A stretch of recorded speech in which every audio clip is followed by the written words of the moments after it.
Welcome to another episode of The Doctor and the Chef. Chef, how are you? Very well, thank you, Doctor.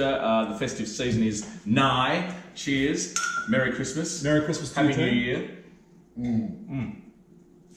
It is lovely to have a nice A great glass excuse of to drink champagne. bubbles. Any excuse to drink bubbles. And bubbles are really good to drink while you're preparing other alcoholic beverages. Oh yes, look, we thought this festive season we might explore some of the classics, and one of those is mulled wine. Mulled wine. So, as it's known in Germany? Germany. Glühwein. Yeah, Glühwein. Now, I didn't understand what the hell Doctor was telling me when he was saying Glühwein, and I was thinking he was saying blue wine, gene wine, whatever. So anyway, blue wine. It comes with an extra large bottle, which is alarming, to say the least. Very It has alarming. Very appalling labelling, which tends to indicate it might be cheap wine. And it's not very expensive, is it? No, it's not expensive, which also, as we have shown throughout this series, does have a direct response, or it is Correlation, yeah. a direct proportionality to Correlation, its quality. So what we thought we would do is we're going to do a taste test, a comparison between the only option you have at the liquor store in Australia. You can buy this. You can buy this for already made. How much is that? $10. Or you can make at a great, much higher cost. You can make, and a lot more effort. You can make your own. But then it'll smell better, won't it?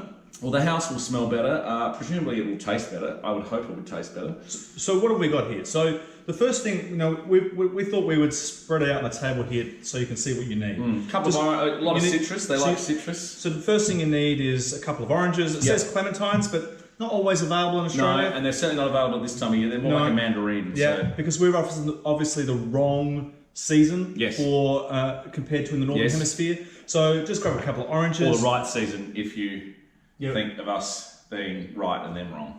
That's true, because they're always wrong. Yeah. Lemon. Us and them. Yeah, and a lime. And a lime. And we have vanilla bean, or alternatively, if you can't find the beans, grab the paste. Frighteningly expensive stuff. However, worth it because you can control the amount of vanilla that goes into the to be fair, cake or other thing that you might be using. A vanilla pod is quite expensive as well. Yeah. Okay. We have a stick of cinnamon. We have a piece of nutmeg. A nutmeg. It's a ball of nutmeg. We have some star anise. We have some cloves, wine.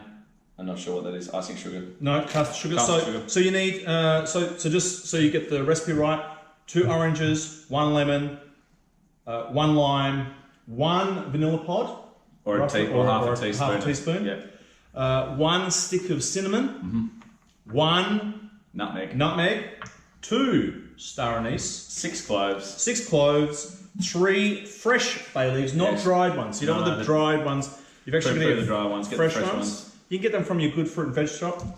About 100 grams of caster sugar. And the grog. And 2 bottles of wine. Now, we haven't shown you the label on this because we didn't have the ones that we wanted to put here, but we would prefer to get a light wine. Probably like a Pinot or a Merlot or something like that. You know what? You're jazzing up shit wine, so it really doesn't matter what you do to it because you're putting sugar in it. Yeah. And once you put the sugar in, you really have just destroyed whatever complexity you might have got out of the red wine. So it doesn't necessarily, the better the wine doesn't correlate to better the mulled wine. I would just be saying, get your hands on whatever grog you can. Now, if you look on the internet, you'll find lots of recipes for mulled wine. Now, they will say that don't skimp on the wine. When they say don't skimp on the wine, pants on fire. When they're saying don't skimp on the wine, don't buy cask and put it in the thing. No. Don't buy the $3 Shiraz, as we've proven. No. That's a really bad idea. I think they mean don't, but we would add to that a caveat, which is don't use expensive wine either. No, so you don't need to go over the top, but $15, $20 bottle of wine. No worries. Beautiful. Yeah. All right. Okay. So in the magic of television, we're going to stop and then come back, having prepared all these ingredients. Okay. Cheers. Okay. So in the magic of television, we've come back and we've prepared a little bit more. So we've done a few little steps here. We've peeled the orange, we've peeled the lemon and the lime. And we are ready now to start the cooking process. Excellent. So what do we have to do? Well, we've got 100 grams of sugar here, measured out. We pour that into our bowl. Excellent. We fire up the heat here on our very exciting thing. We put our peel into the... So you peel the oranges, the lemon and the lime, and then you whack in the peel, all right, which is good. So that's sort of caramelising as fast as I can. You also squeeze in the rest of the oranges. Okay, so you squeeze them in, so you get a nice big juicy orange sort of flavour that goes in there. I believe we add the vanilla. We add the vanilla. Now there's sort of a way with this, Doc. You kind of scrape out the good bit. I do. And then chuck that in. Okay. We have the cloves. Yes. In. That's the star anise, I might add. Star anise. And you put the cloves. Yep. And the bay leaves. Bay leaves. Let's go. Thank you. Love your work. And then we just stir it until the sugar has dissolved. Is it dissolved? It is starting to dissolve. Okay. And then we just add enough wine to be able to cover it. In a moment, not yet. No? We're nearly there. We're getting caramelisation on the side of the thing, so we want to hurry up before we completely fuck up your pan. Yeah, I reckon that looks good. That looks dissolved. Let's wait. No. No, we've got a bit of that. This is why I'm not the chef and I'm the doctor. Let's have a drink of champagne while we wait. Excellent. Cheers. Up your bum. Mine's got a hole in it. Right. Oh, that's got to be getting close. Yeah, I reckon that's done. It's not quite. No, that's all right. That's nice. Okay, pour it in. Let's go. So what we do is we pour just enough wine to cover everything. Well, I'm just going to stand back in my white t-shirt. I poured it from a low height. Yeah. Have we got something to scrape the sides down, Dom? I don't know. Probably the whisk you put away before. Yeah, I'll leave that.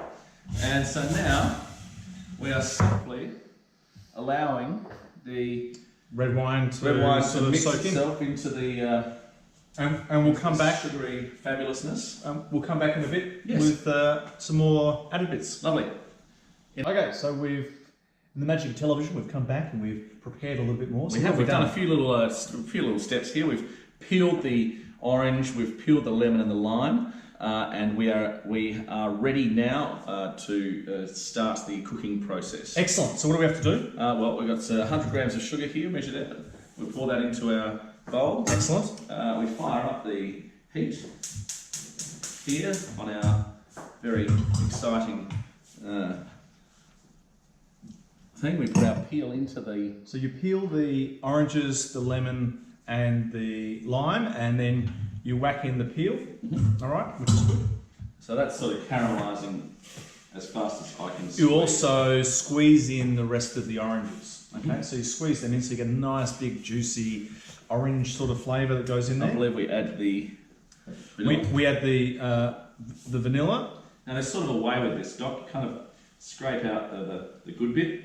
I do. And then chuck that in. Okay. We have the cloves. Yes. In. That's the star anise, I might add. Star anise. And you put the cloves. Yep. And the bay leaves. Bay leaves. Let's go. Thank you. Love your work. And then we just stir it until the sugar has dissolved. Is it dissolved? It is starting to dissolve. Okay. And then we just add enough wine to be able to cover it. In a moment, not yet. No? We're nearly there. We're getting caramelisation on the side of the thing, so we want to hurry up before we completely fuck up your pan. Yeah, I reckon that looks good. That looks dissolved. Let's wait. No, we've got a bit of that. This is why I'm not the chef and I'm the doctor. Let's have a drink of champagne while we wait. Excellent. Cheers. Up your bum. Mine's got a hole in it. Right. Oh, that's got to be getting close. Yeah, I reckon that's done. It's not quite. No, that's all right. That's nice. Okay, pour it in. Let's go. So what we do is we pour just enough wine to cover everything. Well, I'm just going to stand back in my white t-shirt. I poured it from a low height. Yeah. Have we got something to scrape the sides down, Dom? I don't know. Probably the whisk you put away before. Yeah, I'll leave that. And so now we are simply allowing the red wine to mix soak itself into the and we'll come back. Sugary fabulousness. We'll come back in a bit yes. with some more added bits. Lovely. Okay, so we realised that we made a couple of errors. A couple of rudimentary rookie errors, one might say. Rookie errors, and that's partly because we didn't read the recipe properly. But that's not unusual. No, it's also partly because we're the doctor and the chef. That's right. So what we've done is we've ended up getting our brew going. So we've now got a full bottle of wine in here instead of half a bottle of wine. So we're supposed to have made a sort of a syrupy, baseline. That's right. So what sort of what you would have done first is, if you were doing the 2 bottles, and we've halved the recipe because there's only 2 of us here and we don't need to drink. Not at this time of the day, no. No, not really. Yeah, So what we should have done, so ordinarily you would put 1 bottle in to start with, because that's half the wine roughly, and then you would put the rest of the wine in later. But what we've done is we've just put the entire bottle in to start with, because we're idiots. We may also have forgotten to put the cloves in, and we certainly, definitely forgot cinnamon in, and we certainly forgot to grate in our nutmeg. Now, what we also didn't do properly was that we shouldn't have put in the star anise immediately, but we've come to an executive decision that doesn't really matter. I don't think it matters. I'm a chef, man. I don't think it matters. Was that 10 to 12? At least about 20. So you just grate the nutmeg into there, and now what we have done is we've had a bit of a taste. Now I have to say it's quite remarkable. And that's even though we made a mistake. So what I think is, it comes back to my original situation with this particular brew, is it really is just making sure you've got all the ingredients and then make it into the pan. You've got to have made sure that the sugar syrup is a syrup, so it's melted in with the juice of the orange, and that's about it. After that, make your own adjustments. Put as much of things in that you like and don't like. Put some more vanilla in if you think it needs more vanilla, and just make it a fabulously delicious combination of flavours. And you can add other things. You can put black pepper in there. You can put, fennel seeds or rosemary, whatever you want. If you did that, but anyway, Well, you could do. You can put whatever you like in there. Anyway, we'll come back in a minute and we'll tell you how it tastes. These 2 wines. Okay, thanks, Doctor. Chef. We have the ladle, the ceremonial ladle, and we're going to try our wine first. No, that's not our wine. I've got that next to the glue wine.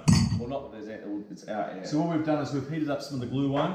The glue wine. Well, I don't even know how to say it. Do you speak German? No. No. Anyway. Look German, but not German. More Englishy. Yeah. So now, what we've done, it's got to be warm. Well, this is actually boiling, so just be careful. Yeah. So you probably should have it a little bit cooler, but whatever. We live on the edge, Doc. We live on the edge. So we've got the glue wine that comes from the shop, or we've got the one that we made where we fucked up the recipe. So which one will be the Which one will be the winner? Which will be the Iron Chef? Yeah. So this is where we will give you that taste test, which is really important. Really important. Well, really, really, really, really important. Okay. So should we try the glue wine first? All right, no problem. So what do you think about the glue wine? Well, let's start by saying it looks like mulled wine. It looks red. It smells like arse. That is a terrible nose. It actually, it smells like poo. There is something horribly wrong with it. Turn them off now. Just turn both of them off, Chef. But so it doesn't taste so bad. It's not bad on the taste, but the nose is a bit odd. I'll just say there's something seriously wrong with the nose. You might see that it's got some vapours that are just going. But I'll tell you what, drinkable. It's a little bit sweet at the end, berry flavour. It's improved since it's warmed up. We had a bit of a taste when we put it in there. Not good cold. Horrible. Don't do that. I wouldn't even drink that at 5 o'clock in the morning. Super drunk, trying to figure out what I was going to drink. It's got a little bit of spices, and it's a bit. It's all there. It's not. If you want to cheat, you'll be perfectly fine getting away with it. But I would almost add if you were going to cheat, I would add the limes and all those things. Spices to that. This. Yeah. Anyhow, let's go. Let's try this one. So this is So it's a bit cloudy, this one. Same problem with the nose. Oh, so this is, for me, it's got much more spices. It's got a lot more spice, but still not what you'd expect from a wine. That's because we've adulterated it with a whole lot of spices. Oh, so sweet. Oh, it's good though. It's good though. Oh, it's good. Oh, yeah, it's got good. The tannins of a decent wine as well. So what we've done here is pretty good. Now, bear in mind that we put in a bottle of wine that was more expensive than the entire thing here, and it's got you got the citrus notes coming through. Those Christmas spices. That is Christmas. Hammering it. Absolutely hammering. Do you know, I actually like that. Yeah, me too. That's really fantastic. Good. So, what can you do with mulled wine? What else can you do? So, well, you could probably. Last year I used a recipe which had some mulled wine when I glazed the ham. Yeah, for sure. Obviously not this liquid. It was a bit more. That makes sense. Makes perfect sense. Cloves, star anise, etc. But apparently you can make it into jelly. Do you know what? It's really good. It has a really neat finish as well. It's good. It's actually good. I agree. And so would you would you recommend to? Well, I'm not going to drink that on a 46-degree day. No. So if Christmas Day in Australia is really hot, Yeah. probably this is not the thing. No. Unless you've got the air conditioning pumping. But, yeah. And you're trying to live the whole, like European Christmas Frosted life. snow on the windows and all that sort of Well, gear. that all makes sense. Yeah. Excellent. Well, that's really good. So, love it. Another top tip from the Doctor and the Chef. Make your own mulled wine. And Make your own mulled wine. Make sure you like and subscribe. And hopefully you like this video. Cheers. Cheers. All right. Thank you. See you. Cheers. Like and subscribe. That's not as good as... Oh, fuck, that's horrible compared to... No, ours kills it.